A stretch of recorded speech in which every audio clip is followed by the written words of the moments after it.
오늘 우리에게 주시는 하나님의 말씀입니다. 오늘 우리에게 주시는 하나님의 말씀은 요한복음 1장 12절에서 14절까지 말씀입니다. 요한복음 1장 12절, 13절, 14절 한 절씩 교독 후에 14절 같이 읽겠습니다. 영접하는 자, 곧 그 이름을 믿는 자들에게는 하나님의 자녀가 되는 권세를 주셨으니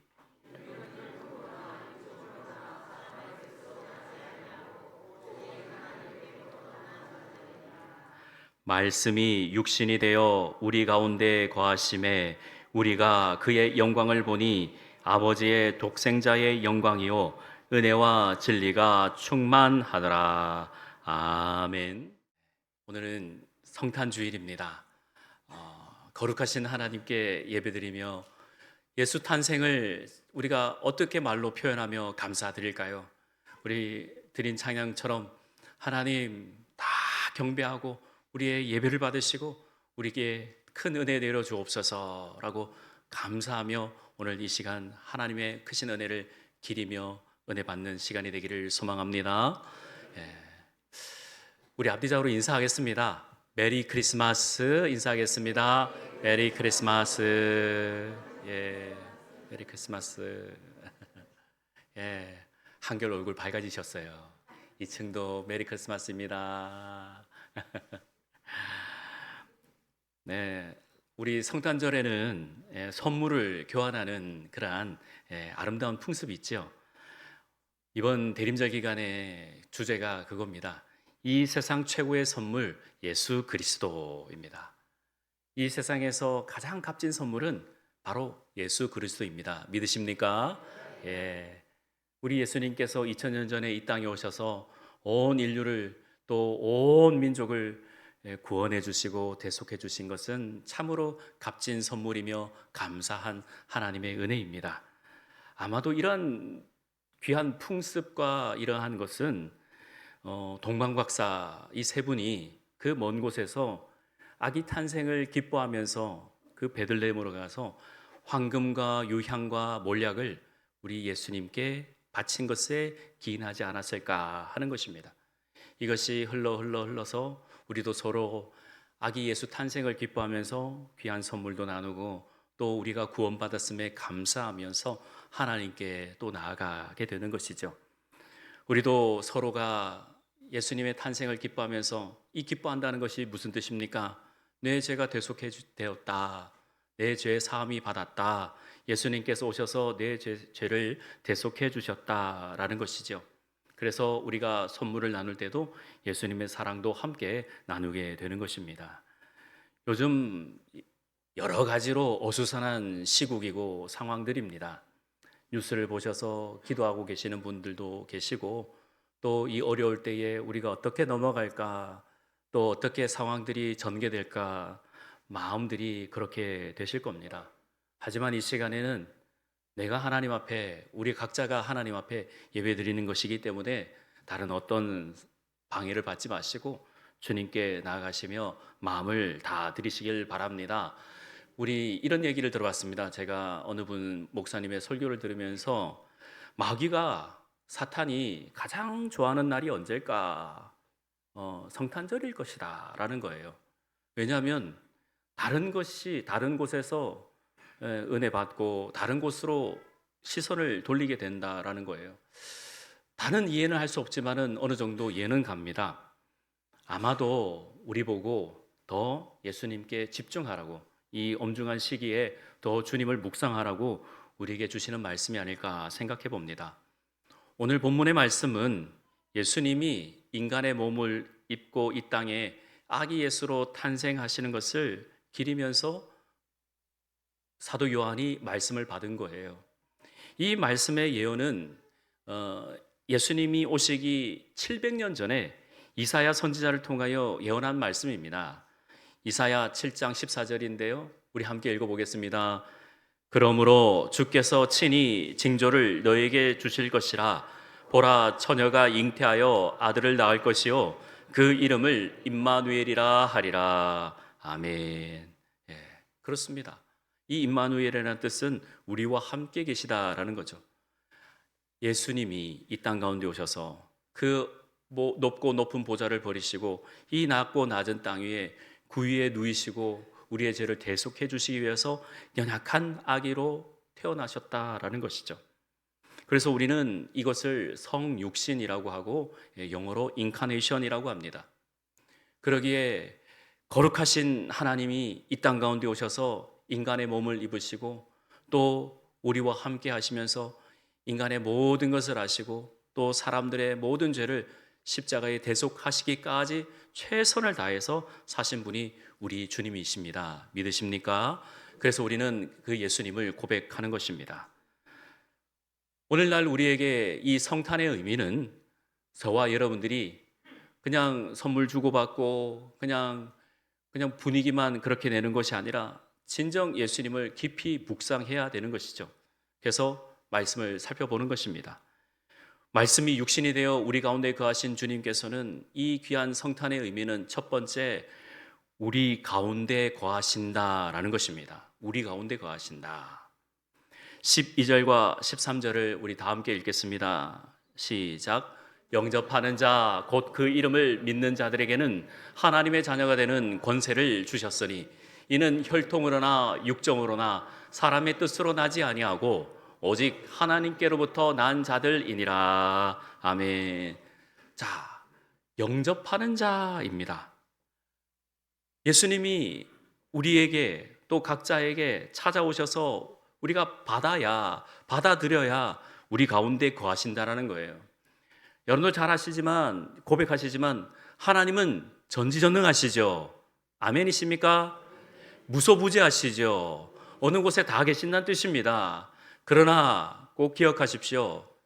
영접하지 아니하면 하나님은 전 우주에 온 땅에 다 거하시지만 이 좁디 좁은 속 좁은 이 마음에 우리 하나님을 받아들이지 않으면 거하실 수 없다니까요. 하나님을 영접해야 된다니까요. 다 계신다면서요. 어느 곳에 다 계신다면서요. 그런데 내가 하나님을 받아들이지 아니하면 거하실 수 없다는 거예요. 확 열고 들어오지 않습니다. 인격적으로 말씀해 주시고 깨닫게 해주시고 알게 해주시고 이끌어 주셔야 우리 가운데 거하신다라는 겁니다. 그래서 거하신 하나님께서, 내주하시는 주님께서 뭐하러 들어오십니까? 나를 통하여, 우리 각자를 통하여 일하고 싶으셔서, 하나님의 뜻을 이루고 싶으셔서 우리 가운데 거하신다라는 것입니다. 들어오신다는 거예요. 어느 한 아주머니 이야기를 들었습니다. 그 아주머니가 교회에서 열심히 신앙생활하고 말씀을 잘 읽는데 사회생활 하면서 차를 운전하면서 다니는데 아파트 단지에 딱 들어갔는데 평소 때는 그 자리가 늘 차져 있었는데 주차할 데가 없어서 늘 힘들었는데 딱 보기 좋은 자리에 딱 있더라는 겁니다. 여러분들도 그런 경험 있으시지요? 우와 할렐루야 하면서 딱 차를 댔어요. 한 방에 들어가서 차를 딱 주차했어요. 그래 마음에 딱 생각이 듭니다. 이 자리가 영원토록 내 자리가 되면 좋겠다. 이 자리가 우리가 다 공감하는 이야기입니다. 그래서 이 자리에 영원토록 내 자리가 되면 좋겠는데 과연 그런가요? 다음날 출근해야 되지 않습니까? 아쉽지만 출근을 했습니다. 그리고 저녁 때 돌아오니까 그 자리는 다른 사람들이 딱 차지하고 있는 거예요. 그때 하나님의 은혜가 밀려옵니다. 그렇다. 내가 차를 운전하는데 늘 좋은 자리만 있을 수 있겠느냐? 하나님께서는 이런저런 일을 맡기시면서 굳은 일, 어려운 일, 힘든 일 우리에게 맡기시고 또 여러 가지 상황도 맡기시는데 내가 하나님 안에 거한다고 해서 평안만 누리면 되겠느냐? 아니다라는 거예요. 하나님께서 우리 가운데 거하신다라는 것은 하나님의 뜻을 이루시기 위해서 우리 가운데 들어오시고 좌정하여 주시고 인도하신다라는 것입니다. 그러기에 오늘 말씀과 같이 영접하는 자, 그 이름을 믿는 자들에게는 하나님의 자녀가 되는 권세를 주셨다. 이 힘을 주신 거예요. 그냥 갖고만 있으라는 게 아니에요. 권세를 주셨으니 그 힘 가지고 이 세상에서 어려운 일, 힘든 일, 또 남이 알지 못하는 또 부끄러운 일들까지도 해결해 나가라고 하나님과 소통하면서 기도하면서 인도함 받는 대로 그렇게 살아라고. 그 하나님을 영접해라고. 그러면 하나님께서 속에 들어가시고 그 모든 여러분들이 가지고 있는 지적인 것과 감정적인 부분과 그 의지적인 부분, 지정의를 사용하셔서 하나님의 뜻을 이루게 하신다라는 겁니다. 자, 시편 23편 말씀 여러분 잘 알고 계십니다. 여호와는 나의 목자시니 내가 부족함이 없으리로다. 잘 알고 계시죠? 그가 나를 푸른 풀밭에 누이시고 쉴만한 물가로 나를 인도하신다. 얼마나 말씀이 좋아요. 하지만 그 뒤에 그가 나를 사망의 음침한 골짜기로 나를 인도하여도 내가 상함 해를 입지 아니함은 주께서 어떻게 해요? 나와 함께 하심이라. 이런 모양 저런 모양 일을 하려면 힘들고 어려운 일들이 많습니다. 생각지도 못한 일들이 벌어지기도 하고요. 내 뜻대로 되는 일이 하나도 없어요. 하지만 하나님께서 함께 해주시기 때문에, 임마누엘 주님이시기 때문에 우리가 영접했고 받아들였고 또 하나님의 크신 은혜를 사모하기 때문에 하나님께서 하나하나 이루신다라는 겁니다. 여호와는 나의 목자이십니다. 믿습니까? 그러기에 다니엘과 같이 저기 사자굴에 던짐을 받는다 하더라도, 요셉처럼 종으로 팔린다 하더라도, 우리는 그러한 상황 가운데에 몰린다 하더라도 하나님을 받아들이고 하나님과 동행하는 것입니다. 여러분, 하나님은 우리의 목자이십니다. 그러기에 우리 가운데 거하신 하나님을 믿고 받아들이면서 하나님의 뜻을 이루시길 바랍니다. 거하신다라는 뜻은요, 장막을 친다라는 뜻입니다. 장막을 친다. 아하, 그냥 거하신다, 막연하게 거하시는 게 아니라 하나님께서 우리와 함께 해 주시기 위해서 장막을 치시는 거예요. 같이 있자, 같이 있자. 얼마나 감사합니까? 따라서 내주하시는 하나님을 받아들이시면서 늘 주님과 동행하시며 체험적으로 느끼시고 승리하시는 능력의 종들 다 되시기를 주의 이름으로 축원합니다. 두 번째로, 말씀이 육신이 되어 우리에게 오신 성탄의 의미는 하나님의 영광을 보게 하는 것입니다. 구약에서는요, 특수한 사람들만, 특별한 사람들만 영광을 보았습니다. 모세가 하나님의 영광을 보았습니다.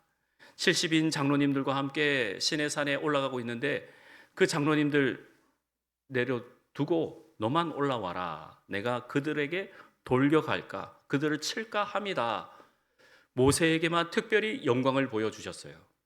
그리고 이사야 선지자도 마찬가지입니다. 이사야 6장에 천사들이 노래하는 것을 보았습니다. 그 천사들이 창화하여 이르되 거룩하다 거룩하다 만군의 주여라고 했을 때 이사야 선지자도 특별히 자신만 보게 되었습니다. 하지만 아니다라는 거예요. 우리 모두에게 거하신 예수님은 모두에게 그 영광을 보여주시며 하나님의 크신 사랑을 알게 해주신다는 거죠. 예수 그리스도가 우리의 삶의 전부이기 때문에 하나님의 영광을 우리에게 보여주신다는 겁니다. 마태복음 5장 말씀 우리 보고 이렇게 말씀하셔요. 너희는 빛과 소금이 되어라. 알고 계시죠? 그래서 우리는 세상의 빛이요 세상의 소금이 되기를 원하고 계시는 거예요. 그래서 우리는 빛된 자녀로서 그 빛을 보고 또 소금된 자녀로서 소금의 짠맛을 드러내며, 그리하여 5장 13절에 이로써 너희들이 착한 행실을 통하여서 하나님께 영광을 올려드려라 하시는 거예요. 저와 여러분들이 예배드리는 이유가 무엇입니까? 지금 이 자리에 하나님을 예배하는 것이 무엇입니까?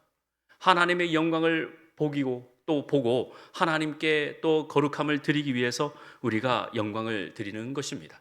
하나님을 기뻐하는 것입니다. 누가복음 2장 25절에서 33절 말씀해 보시면은 오랫동안 하나님의 영광을 사모하고 기다렸던 한 분이 계신데 그 분의 이름은 시므온입니다. 예루살렘에 시므온이라는 분이 계셨습니다.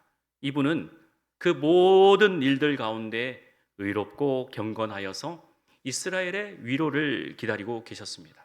항상 성령께서 시므온 이분에게 늘 하나님의 은혜가 있었습니다. 그리고 성령께서 말씀해 주십니다. 주의 그리스도를 보기 전에는 네가 죽지 아니하리라. 항상 성령의 지시에 따라서 행동하고 살아드렸습니다.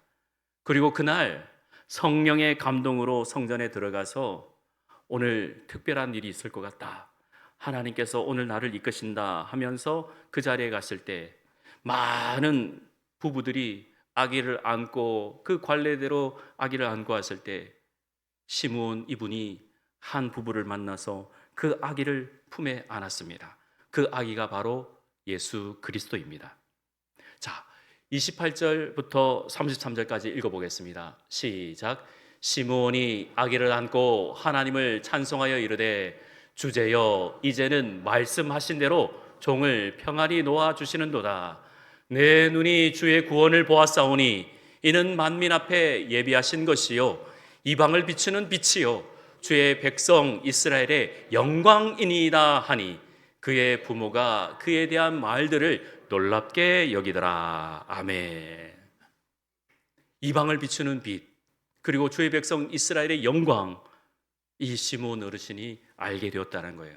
아기 예수를 안고, 그리고 그 부모가 놀랍게 여긴 거죠.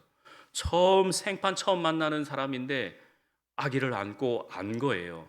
이 아기가 어떤 아기인지를 부모들만 알고 있었는데 시므온이 안고 그렇게 기도하니까 부모가, 요셉과 마리아가 깜짝 놀랐다는 거예요.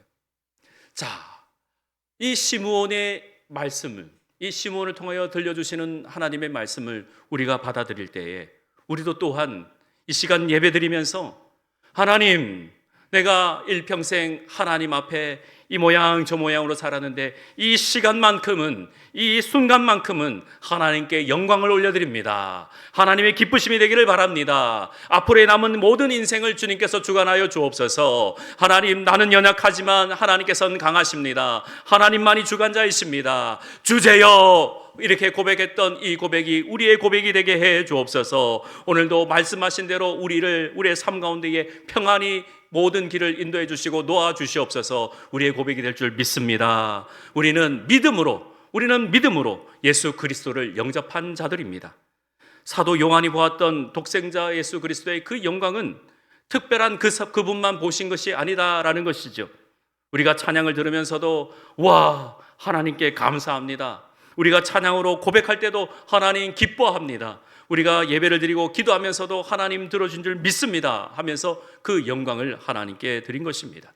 그래서 삶의 자리에 곳곳에 우리가 주님을 기뻐하며 하나님께 나아가 하나님께 영광 올려드리는 것입니다. 여러분들은 삶의 자리에서 하나님 앞에 어떤 영광을 올려드리십니까? 하루에 몇 번 영광을 올려드리십니까? 우리가 매 분초 살아가면서 이 모양 저 모양으로 영광 돌려야 되는데 어떠한 주부가 예수를 잘 믿는 분인데 어떻게 하면 하나님께 영광 올려드릴까 늘 생각하고 염두에 두시는 분이에요. 얼마나 신앙이 좋았던지 설거지 할 때도 또 빨래를 할 때도 옮길 때도 주여 감사합니다, 주님 사랑합니다, 늘 그런 고백을 하는 거죠. 전주에 목사님의 설교를 들으시고 고린도전서 10장 31절 말씀을 이제 은혜를 받은 거예요. 이분이 더 큰 은혜를 받은 거예요. 그런즉 너희가 무엇을 먹든지 마시든지 무엇을 하든지 다 하나님의 영광을 위하여 하라. 이 말씀이 확 들어온 거예요. 그래서 아멘 하고 무엇을 하든지 이 말씀이 탁 들어오니까 이제 삶의 자리에서 어떤 일을 하든지 간에 영광을 올려드리기 위해서 싱크대 위에다가 말씀을 딱 새겨두고 무엇을 하든지 영광을 돌리게 하라 했으니 감사합니다라고 딱 붙여놓은 거예요. 그래서 항상 그 입의 말씀에는 하나님의 영광이 되는 줄 믿고 감사합니다, 하나님의 영광을 위하여 삽니다, 하나님 기뻐 받아 주옵소서, 늘 습관처럼 늘 버릇처럼 그렇게 고백하고 또 감사했다라는 것입니다. 여러분들은 삶의 자리에서 그렇게 하고 계시지요? 그렇게 하신 줄 믿습니다. 늘 그렇게 사시길 주의 이름으로 축원합니다.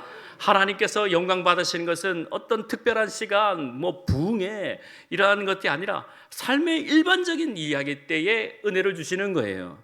여러분, 성경 말씀에 보면 주의 종들이 특별하게 부흥회 때 은혜 받았다 있습니까? 모세도 자기 일을 하다가 하나님의 크신 은혜를 보고 바라고 또 사명을 받았어요. 요셉도 마찬가지입니다. 요셉도 종으로 팔렸을 때에 그랬다라는 것이에요. 다 일반적일 때에 베드로도 고기 잡으면서 예수님의 부르심을 받았어요. 그거 다 버리고 예수님을 쫓았다고 기록하지 않습니까? 우리도 똑같습니다. 하나님, 일반적으로 우리가 살아드릴 때에 하나님의 은혜를 받기를 원합니다 라고 기도하는 것입니다. 마지막으로 세 번째, 말씀이 육신이 되어 우리에게 오신 이 성탄의 의미는 은혜와 진리 가운데에 살게 해주신다라는 겁니다. 오늘 14절 말씀을 우리 한번 읽어보겠습니다. 말씀이 육신이 되어 우리 가운데 거하심에 우리가 그의 영광을 보니 아버지의 독생자의 영광이요 은혜와 진리가 충만하더라. 그리고 16절도 한번 보실까요? 16절 같이 읽습니다. 우리가 다 그의 충만한 데서 받으니 은혜 위에 은혜로라. 아멘. 은혜와 진리가 충만하니까, 넘치고 넘치니까 은혜 위에 은혜다라고 고백하는 거예요. 여러분들의 삶의 자리에서 은혜 위에 은혜가 되는, 또 은혜가 흘러넘치는 모든 무언의 성도들 다 될 수 있기를 주의 이름으로 축원합니다. 그러기 위해서는요, 죄송하지만 저를 한번 따라해 보실까요? 비교 의식 갖지 말고 은혜 의식 가지자. 예, 감사합니다. 누군가와 비교하면요, 한도 끝도 없습니다. 항상 모든 것이 은혜입니다. 모든 것이 은혜입니다. 모든 것이 주의 은혜입니다. 그렇게 고백하시길 바랍니다. 비교하면요, 끝이 없어요. 모든 것이 부족이에요. 심지어는 내가 왜 살아가야 되는지도 모르게 된다는 거죠. 하나님께서 지금 이 자리에 올 수 있도록 인도해 주시고, 또 물질도 주시고 시간도 주시고, 또 일할 수 있는 직장 주시고, 또 일할 수 있도록 여러 가지 상황도 열어주시고, 귀한 분들 붙여주시고, 귀한 어머니 아버지 주시고, 또 귀한 아버지 어머니가 되게 해주시고, 또 하나님께서 늘 동행해 주시니, 늘 그렇게 거해 주시니 은혜 위에 은혜다라고 고백하게 되는 것입니다. 예수님께서는 이 땅 가운데 오셨습니다. 이 땅 가운데 오셔서 우리에게 은혜와 진리로 우리를 인도하십니다. 부족해도 연약해도 다른 사람보다 많이 연약하고 부족해도 그렇게 비교하며 살기보다는 하나님께서 주신 그 은혜를 누리면서 은혜 위에 은혜로라 하며 이 고백이 여러분들의 고백이 되어서 하나님의 크신 은혜가 있기를 간절히 소망합니다. 지금도 우리와 함께 하시며 우리를 눈동자같이 지켜주시고 보호해 주십니다. 이 눈동자같이 보호해 주신다는 말을 여러분들 잘 새겨 들으시길 바랍니다. 제가 이지선 자매를 청년 때 알게 되었어요. 해바라기라는 홈페이지를 우연히 만나게 되었을 때 이 이지선 자매님을 만나게 됐죠. 이분의 이야기 알고 계시죠? 전신 화상을 입었습니다. 그냥 그날 주일 저녁에 예배드리고 오빠 차를 타고 이렇게 가다가 어떤 갤로퍼 차가 확 다가와가지고 그만 차가 뒤집히는 바람에, 전복되는 바람에 차에 불이 났어요. 오빠는 가까스로 탈출해서 화상을 팔만 입었는데 이지선 자매는 탈출하지 못했어요. 이분의 간증은 여러분들 많이 들어보셨을 겁니다. 얼마나 억울하고 원통합니까? 사실 이 자매가 더 이슈가 되고 화제가 된 것은 참 예쁩니다. 그 옛날 사진을. 그러니 그 예쁜 얼굴이 이렇게 전신 화상을 입어서 안타까운 마음에 많은 분들이 위로하고 또 은혜 받는 거예요. 그런데 더 놀라운 것은 이 이지선 자매의 간증이다라는 거죠. 얼굴에 대해서 원망도 되고 불평도 되고 그렇게 했어요, 이분이. 저도 이분 간증을 실제로 그 자리에 간증 집회에 오셔서 간증도 듣게 되었죠. 근데 참 감사하다고 말하는 것이 이 피부가 화상을 입으면은 다 이렇게 피부가 쪼그라들지 않습니까? 그런데 말도 잘 할 수 있게 하고 또 타지 않는 그 오른쪽 발을 보니까 너무나도 기쁘고 감사하고 무엇보다도 그날 저녁에 자신의 그 오빠 차를 들이받은 그분이 무려 소주를 5병을 마시고 오게 된 것이 무슨 연유가 있겠다. 나는 지금 몸은 이렇지만은 나를 위로해 주시는 가족들이 있고, 하지만 저분은 참 안타깝지만 그날 주일 저녁에 무슨 일이 있어서 5병을 마시고 또 차를 들이받고 또 감옥에 들어가고, 너무나도 안타깝다. 이런 마음은 누가 주는 거죠? 하나님이 주시는 거죠. 하나님이 위로해 주시는 거예요. 참 놀라운 거죠. 오히려 자신의 불행보다 가해자 운전자의 그 심적 고통이 이해가 되고 기도하게 되더라라는 겁니다. 사고가 난 날에 얼마나 아프고 어려운가 하는 거예요. 그래서 이분이 이제 더 어려운 사람들을 위해서 봉사해야 되겠다 싶어서 미국으로 건너가서 사회복지학을 공부하고 한동대 교수를 거쳐서 지금은 모교 이화여대의 사회복지학 박사로 교수로 재직하고 있습니다. 여러분, 이 이지선 자매의 간증을 들으면서 참 제가 놀라운 거는 딱 2가지인데요. 딱 기억에 남는 거 2가지입니다. 여러분들도 한번 새겨 들어보십시오. 너무나도 아프지 않습니까? 조금이라도 화상 입으면 우리가 얼마나 따갑고 아픕니까? 그런데 전신 화상이에요. 하나님 앞에 원망을 했답니다. 주님도 3일 아프셨잖아요. 저는 뭐예요? 저는 전신 화상을 입고 평생 살아가야 되는데 어떡해요? 그랬다는 거예요. 그런데 말씀이 육신이 되어 가운데 거하시는 주님을 만나니까 모든 것이 감사하고 또 감사한다는 거예요. 실제적으로 말씀이 육신이 되어 감사가 나오는 사람은 상황이 이렇고 어려운 불평도 불만도, 하나님 나는 왜 이 모양이에요? 나 왜 이렇게 살아요? 우리 그렇게 말하죠? 나는 왜 이 꼬라지예요? 라는 거예요. 나는 왜 이래요? 하지만 이분들의 간증을 들으면서 위로를 받는 거예요. 하나님은 살아계신다. 하나님은 역사하신다. 그 어려운 가운데서도 이 한 분의 그 간증을 통해서 회복시켜 주신다라는 거예요. 또 하나 간증이 생각나는 것이 이겁니다. 여러분, 하나님께서 여러분들의 귀를 왜 이렇게 만드셨어요?